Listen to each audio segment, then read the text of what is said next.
Last week, a creator named Naomi King released a 35-minute video in which she alleged that fellow booktuber Daniel Greene had assaulted her twice and later sent a cease and desist letter which she characterized as an attempt to silence her.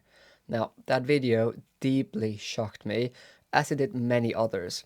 It also led to a widespread backlash against Daniel Greene, including a significant loss of subscribers, an influx of negative comments, and a surge of videos supporting Naomi King's claims. After watching that video, I felt compelled to speak out in support of Naomi. I created a 5-minute video titled Addressing the Allegations Against Daniel Greene, in which I outlined the accusations, expressed my personal connection to Daniel as a role model, and I stated that I could no longer associate myself with a creator who had allegedly committed such serious acts. I was emotionally distraught after watching the original video, and that emotional impact led me to speak out very publicly. My intention was to amplify the voice of someone I believed to be a victim and to encourage awareness. However, on Saturday, Naomi King posted a follow-up video, and it became apparent that much of the original evidence had allegedly been taken out of context. Now, I was largely offline after posting my initial video, but a friend alerted me to this new development.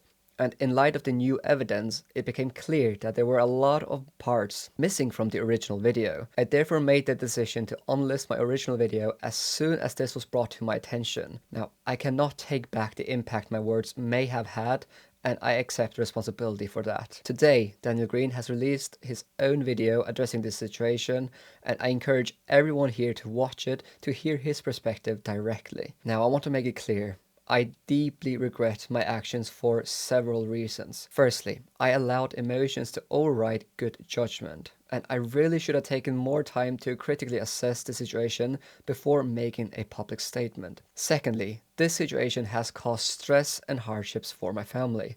My wife and I are actually currently expecting our first child, a baby girl, and the past 5 days have been some of the most difficult of my life. The emotional toll has been significant, and I regret any distress I have caused my wife. Thirdly, I feel like I let my audience down.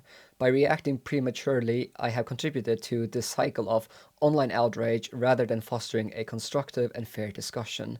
But fourth and most importantly, I owe Daniel Greene a sincere apology. Daniel, if you see this, I want you to know that I'm truly sorry for making a rushed judgment and for any harm my video may have caused. You have been a role model to me, and I regret that I did not uphold the fairness and integrity that you have always shown in the community. Now, I do understand if you do not wish to forgive or associate with me again, but I want you to know that I'm trying to take full accountability for my role in this situation. I have also reached out to Daniel privately to express my regret and ask for his forgiveness. Now, he's under no obligation to respond, but I wanted to at least acknowledge my mistake directly. Now, I have lost a number of subscribers in the past days, and that's fine. I totally accept that. But I'm not asking anyone to support me in this situation, but I do really want to encourage all of you that, like me, acted hastily in response to the situation to also reflect and try and take responsibility. Please, if you unsubscribed or distance yourselves from Daniel Greene based on incomplete information, I do urge you to reconsider.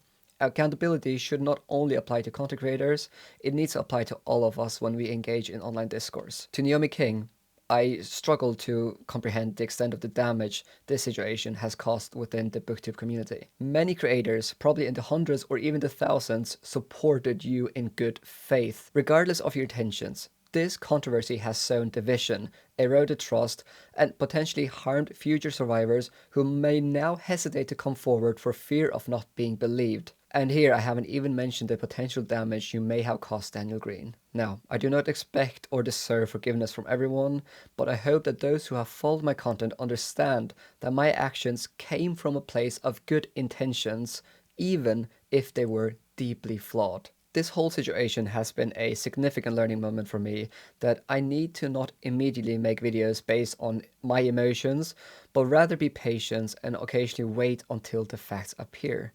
I do believe that I can learn and grow from this situation and become a better person and a creator going forward. I also think it's absolutely crucial that people are allowed to change their minds and opinions based on new evidence, and that's what I'm doing with this video. I think that has been a really important learning lesson for me as someone that really wants to be seen as a person with integrity. Obviously, I cannot change the past. Believe me, if I could, I would.